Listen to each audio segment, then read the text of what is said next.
चार मर्यादा कौन सी है? जिस मर्यादा में नारी रहे तो उस घर में संपदा नहीं घटती, उस घर की संपदा को समाप्त नहीं किया जा सकता है। चार मर्यादा माता लक्ष्मी, माँ सरस्वती के सामने माता पार्वती जी से पूछ रही है, वो मर्यादा है कौन सी?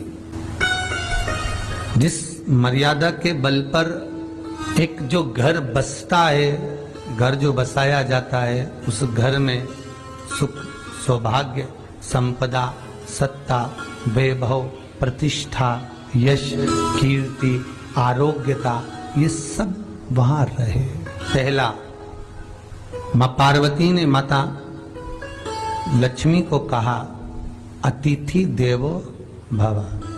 हमारे दरवाजे पर जब कोई अतिथि आए, हमारे दरवाजे पर कोई मेहमान आए, तो हम उसका आदर करें।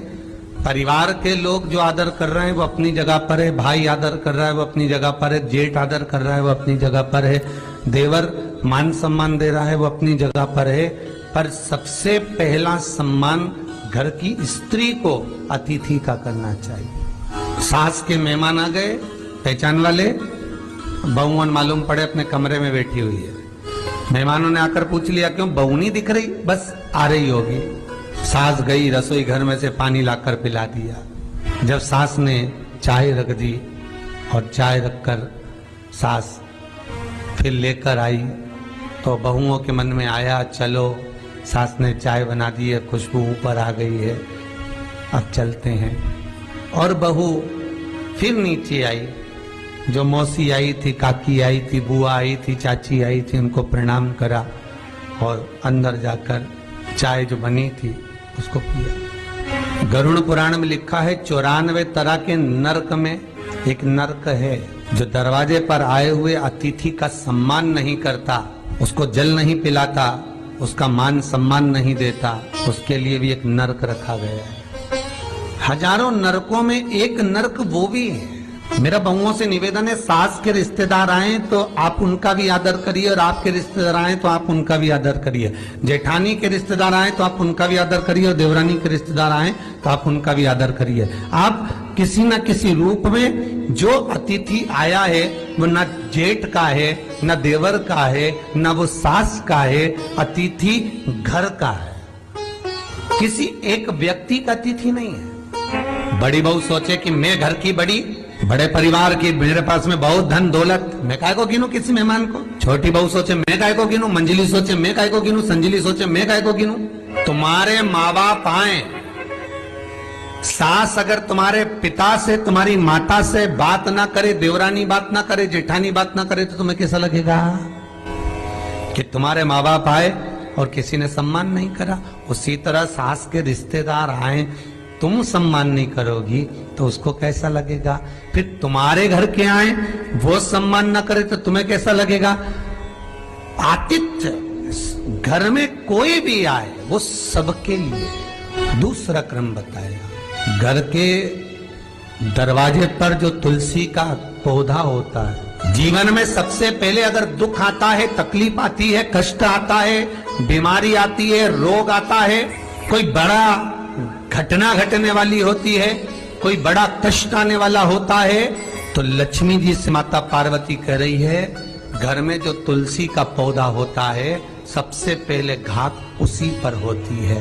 तुलसी का पौधा सूख जाता है, समाप्त हो जाता है, उसके डालियां मुरझा जाती हैं, नीचे लटक जाती है, मंजरी झुक जाती है, या तुलसी के कुंडे में जो मिट्टी है उसमें फफूंद पड़ जाती है। कितना सुंदर बात कही है पद्म पुराण।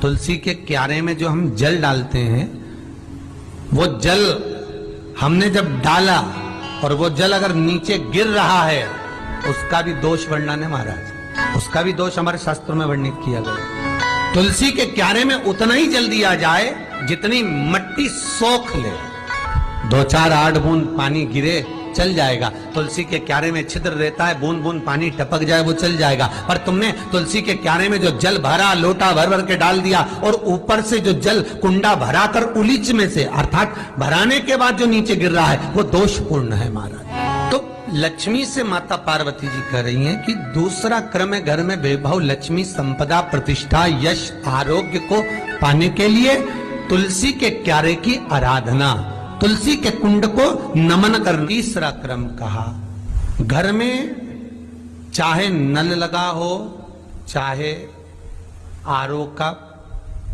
प्लांट लगाओ, पानी का घर में छोटा छोटा आरओ पॉइंट लगा लेता है, फिर भी घर के अंदर रसोई घर में एक छोटा सा मटका, मटका नहीं तो हंडा, हंडा नहीं तो बाल्टी, बाल्टी नहीं तो कलसा, पानी का भरा हुआ जो नारी रखती है, दूसरे दिन उस पानी को बाहर ढोल कर फिर वापस धोकर भर लेती। मटका रोज धुलता है, हंडा रोज धुलता है, प्रतिदिन का।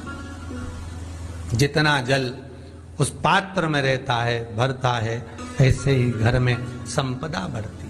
3 क्रम बढ़ती। चौथा, नारी के मस्तक पर जो चीर होता है, ये पूर्वज, इसी चीर से कथा प्रारंभ हुई थी और वहीं पर पहुंच गई। लक्ष्मी पार्वती के संवाद पर चल रही है महाराज। मस्तक पर जो चीर होता है, मस्तक पर जो वस्त्र होता है, वो वस्त्र पूर्वजों का, पितरों का, कुल देवी देवताओं का आशीर्वाद। आहार मर्यादा कौन सी है?